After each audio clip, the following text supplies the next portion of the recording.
Hello, this is MemeAnalysis, and today I'm going to be reading to you one of the greatest horror stories in the English language, an excerpt from it.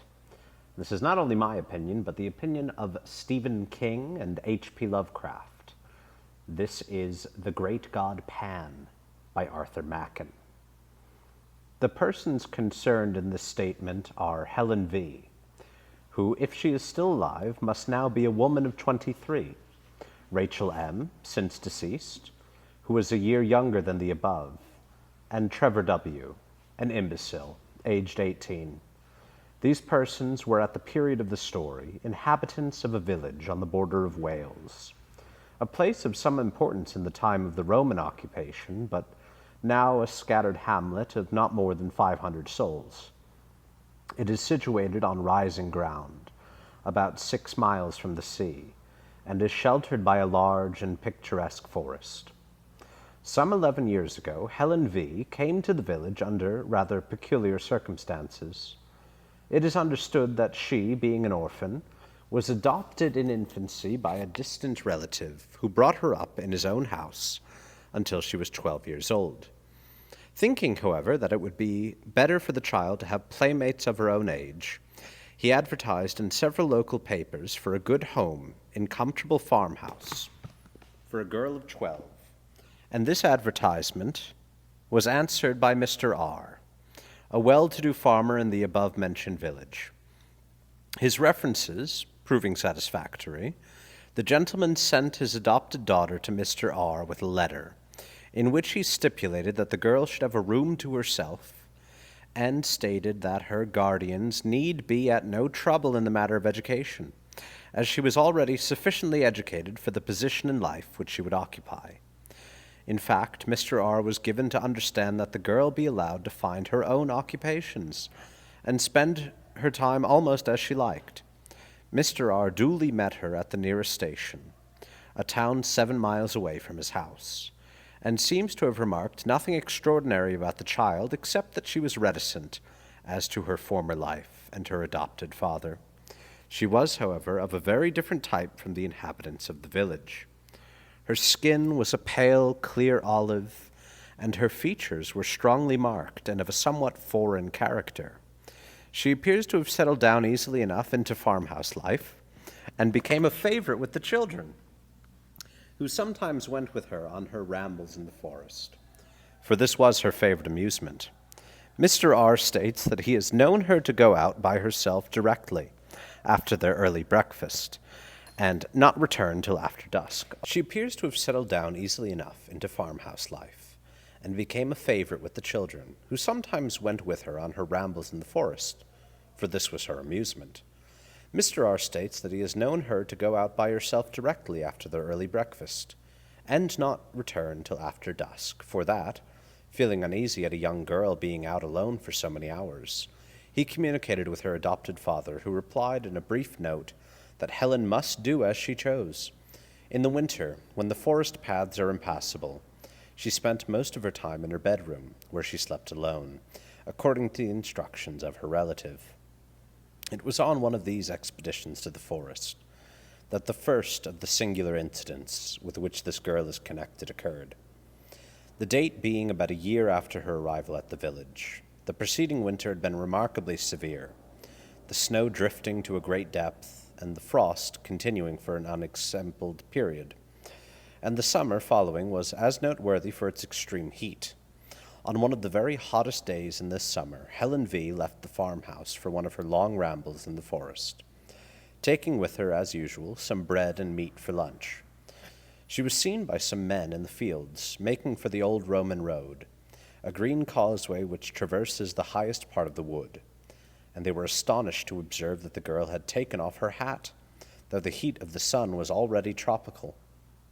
As it happened, a laborer, Joseph W. by name, was working in the forest near the Roman road, and at 12 o'clock his little son, Trevor, brought the man his dinner of bread and cheese. After the meal, the boy, who was about 7 years old at the time, left his father at work, and, as he said, went to look for flowers in the wood. And the man, who could hear him shouting with delight at his discoveries, felt no uneasiness. Suddenly, however, he was horrified at hearing the most dreadful screams, evidently the result of great terror, proceeding from the direction in which his son had gone. He hastily threw down his tools and ran to see what had happened. Tracing his path by the sound, he met the little boy, who was running headlong and was evidently terribly frightened. And on questioning him, the man elicited that after picking a posy of flowers, he felt tired and lay down on the grass and fell asleep. He was suddenly awakened, as he stated, by a peculiar noise, a sort of singing, he called it, and on peeping through the branches he saw Helen V. playing on the grass with a strange, naked man, who he seemed unable to describe more fully. He said he felt dreadfully frightened and ran away crying for his father. Joseph W. proceeded in the direction indicated by his son and found Helen V. sitting on the grass, in the middle of a glade or open space left by charcoal burners. He angrily charged her with frightening his little boy, but she entirely denied the accusation and laughed at the child's story of a strange man, to which he himself did not attach much credence. Joseph W. came to the conclusion that the boy had woke up with such a sudden fright as children sometimes do, but Trevor persisted in his story, and continued in such evident distress that at last his father took him home, hoping that his mother would be able to soothe him. For many weeks, however, the boy gave his parents much anxiety.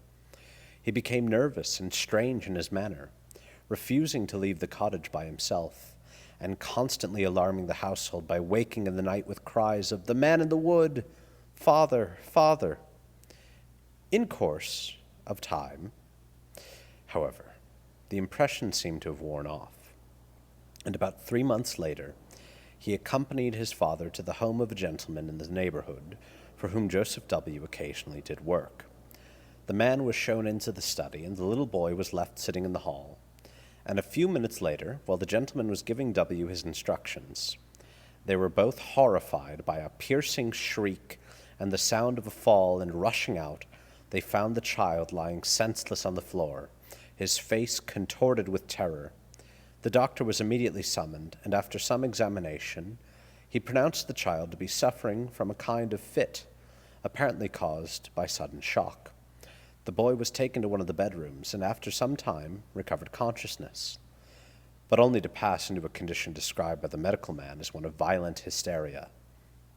The doctor exhibited a strong sedative, and in the course of 2 hours pronounced him fit to walk home. But in passing through the hall, the paroxysms of the fright returned with additional violence. The father perceived that the child was pointing at some object, and heard the old cry, "The man in the wood!" and looking in the direction indicated, saw a stone head of grotesque appearance, which had been built into the wall above one of the doors. It seems the owner of the house had recently made alterations in his premises, and on digging the foundations for some offices, the men had found a curious head, evidently of the Roman period, which had been placed in the manner described. The head is pronounced by the most experienced archaeologists of the district to be that of a faun or satyr. Dr. Phillips tells me that he has seen the head in question, and assures me that he has never received such a vivid presentiment of evil, intense evil. From whatever cause arising, this second shock seemed too severe for the boy Trevor, and at the present date he suffers from a weakness of intellect, which gives but little promise of amending. What a fantastic story. I love that image of an ancient piece of art depicting a satyr, to be such a clear reminder of the very real satyr that the boys experienced. This is a small part of quite a long story, the great god Pan. Absolutely astounding. Aleister Crowley was also a huge fan of Arthur Machen and actually fought to get him a pension from the government, an artist's pension. Either way, this is one of my very favorites. If you have a story that you'd like me to cover this month, leave it in the comments below, and if you enjoyed this story, Check out my writing on Rick Rubin's tetragrammaton.com, and check out my Substack, goddisc.substack.com. And as always, remember, screams matter.